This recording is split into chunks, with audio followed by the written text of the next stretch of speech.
Hey, Jeffrey, Peter Griffin has a mustache. No way! Way! I know. Welcome to Watch Mojo, and today we're counting down our picks for the most hilarious phases Peter Griffin has lived through and grown out of. And since we have no weapons, I set up some traps and snares. Well, I was about to take a leak. Can I go in that direction? Yes.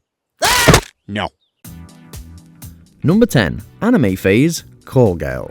This is me on an elephant. Wow, that's beautiful. Did you draw that all by yourself? Even the most short-lived of Peter's eras are instantly memorable. While discussing his use of her professional line in Call Girl, Lois mentions how she's put up with plenty of his phases, including his anime one. The viewer is then treated to a short but sweet cutaway where her husband appears in a new animation style, announcing his plans to her and mentioning his friends, most notably Wheel Monster Joe. Hey, Lois, me make drive time to a super fun clam with Noble Quagmire and Wheel Monster Joe. Go Force! Despite it only lasting a single line, he managed to include a few different tropes of the genre. It came and went fast, but still left us wishing we could see a whole anime set in Quahog. Number 9. Walk Like an Egyptian phase, Peter, Chris and Brian. Chris is just going through a phase. He'll grow out of it, just like you grew out of your walk like an Egyptian phase. Like many of his eras, this one was recalled by Lois in an attempt to get him to understand his children. She points out that their son is merely going through a phase, much like his father's Walk Like an Egyptian one. It then cuts to Peter giving the eulogy at his friend's funeral. Paul was a good man. A good friend. I'll always remember how supportive he was when... He becomes so overcome with emotion that he can't help but stop, leading him to exit the stage doing the same moves inspired by art depicted in ancient hieroglyphs and popularized by the Bangles' 1986 hit. When paired with an emotional situation like the one presented in the cutaway, it makes the exaggerated movements all the more hilarious. I'm sorry. I can't do this. Number 8. Dirtbike phase, Trading Places. You might as well give up now, Mr. Mayor. This dirt bike is mine. One of the greatest things about Peter is his ability to morph his personality around anything, even items that he's been introduced to. His dirt bike phase is one of the best examples of this. Shortly after winning one in a contest, he centers his actions around it. This is my dirt bike girlfriend. Amber. I'm a dirt bike guy now, so I need a dirt bike girlfriend. From revving his way through the United States national anthem, to meeting and starting an extremely short-term relationship with a troubled soul named Amber, it soon becomes a huge part of his life. That is, until Chris and Meg took it out for a spin and crashed it, bringing the chapter to an abrupt close. Though it was a shame it ended so soon, it shows just how easily attached he gets to the things he loves. So, you like taking dirt bikes that don't belong to you, huh? Then here, have a whole carton of cigarettes! Number 7. Millennial phase, HTTPete. Hey, you want to ride in the Millennial Falcon? Ah, look at that, we found another one. If you thought objects had a hold on him, just wait until you see the effects of another person. Shortly after the brewery enlists the help of a millennial named Hammer to help increase profits, Peter's life is forever changed. All it takes is a single vape cloud to transform him into the exact stereotype of the generation, from the man bun to the supposed reliance on technology.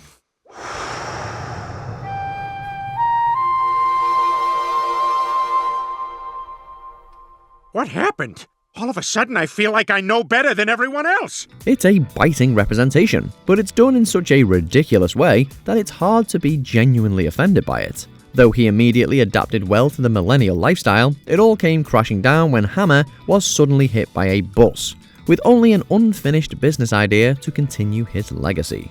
If I die, chop my body up and serve me as street tacos. Number 6. Rural Southern American phase, Airport 07. We like people driving behind us to know what our beliefs are. Millennials aren't the only demographic targeted by Peter's phases. In Season 5, all it took was being an audience member at the Redneck Comedy Tour to convert him to a similar lifestyle. The Griffin family patriarch immediately committed to some of the more unsavory aspects of the stereotype, including trying to initiate an uncomfortable father-daughter bonding moment with Meg.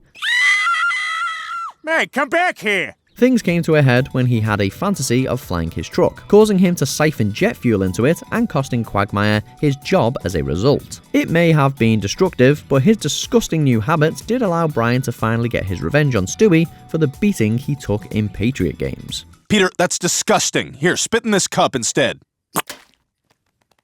Oh, there's my apple juice. Number 5. Feral phase, Bigfat. Peter, you made me crash the damn plane! Okay, I know you're a pilot and everything, but not everyone likes to talk about planes as much as you, Quagmire. Not all of the stages in Peter's life are purely comedic. The best example is when he gets lost in the Canadian wilderness and becomes feral. When he's found, he's a mumbling shell of the man he used to be. Oh, thank God! We found you! Are you okay? There are still plenty of hilarious moments, such as his music session with Stewie and his attempts to view messages from his civilized self. Their attempts to rehabilitate him fall flat, and eventually Lois decides to release him into the wild. It isn't until Meg says they'll miss him he regains the ability to speak English, and immediately tells her to shut up. It was a hysterical, if not fitting, end to the phase, and proved that not much had changed at all. Jim. Your name is Jim. Close enough, Peter! Number 4. Narrating his own life phase, Peter Griffin, husband, father, brother. Of course, I'd never tell her how disgusted I was with her cooking, but somehow I think she knew. After Lois points out that Peter has gone through several phases, Brian jumps in to recall a 2-week period where his owner narrated his life. It then cuts to a scene in the Griffin's kitchen, where he explains what he sees as he sits down at the dinner table. I walked into the kitchen and sat down at the table. I looked with a grimace at the questionable meal Lois had placed in front of me. It doesn't take long for him to get personal, first insulting the meal his wife cooked before going on to mention how she's changed since they met. After earning a swift punch, he passes out, only to narrate himself waking up hours later. I awoke several hours later in a daze. It cleverly poked fun at a trope that's appeared in multiple shows without mocking them directly. Number 3. Mustache phase, McStroke. Hi there. Is this the Quahog Mustache Society? Yes, it is. What's the secret password? Mustache. Given that a new look can spike confidence in some people, we can't say that we blame him for his reaction to his own. After becoming enamored with mustaches, he becomes inspired to grow one of his own. He succeeds, and immediately becomes a menace in the best way possible. It's not gay, Brian. If I'm gay, then Freddie Mercury was gay. Freddie Mercury, the lead singer of Queen? He was incredibly gay. It affects the way he talks to others, dresses, and even how others treat him. The latter ends up being his downfall, with the Quahog Fire Department catching sight of it and asking him for help putting out a fire. He complies, and even rescues someone, all at the cost of his stash. Though it was for a valiant cause, it's safe to say by his extreme solution that Peter wasn't ready to move on. What is that on your head? It's a mustache, Lois. What, you never seen a mustache before? Number 2. Red Bull phase, new kidney in town. Hey, what's up, party people? What the hell are these things? Curtains or something? Boring! Some Peter phases are purely cosmetic, and others he commits to for the sheer love of them. As soon as he took his first sip of Red Bull, he became obsessed. He quickly became accustomed to the accelerated speed and strength he gained after drinking one, causing him to wreak havoc on his family and the set of The Price is Right. Drew, I want to say hi to Lois, Brian, Chris, Stewie, Meg, Joe, Bonnie, Quagmire, Cleveland, Mort, Seamus, Adam West, Dr. Hartman, Bruce Carter, Babs, Tom Tucker, Angela, Opie, Carl, Herbert, Jillian, Consuela, Giant Chicken, Grease Top Deaf Guy! In an attempt to cut him off, Lois dumps his stash. This prompts him to create his own energy drink using kerosene, which immediately sends him into kidney failure. If this was his reaction to Red Bull, then we can only imagine the menace he'd become if he got his hands on something with even more caffeine. Is my husband gonna be all right? Cancun, actually. Thanks for asking. Just got back. Before we unveil our top pick, here are a few honourable mentions. Roadhouse phase, Brian's got a brand new bag. This Patrick Swayze-inspired era had him kicking his way out of and into various situations. Keep the change. Roadhouse. Lizard phase, vestigial Peter. Thanks to Dr. Hartman, this stage became a temporary and scaly reality. Kids, if you need me, I'll be on the wall making rapid darting glances. Grand staircase entrance phase, a fistful of Meg. This allowed Peter to tap into his extravagant side, even if it drained the Griffin's savings.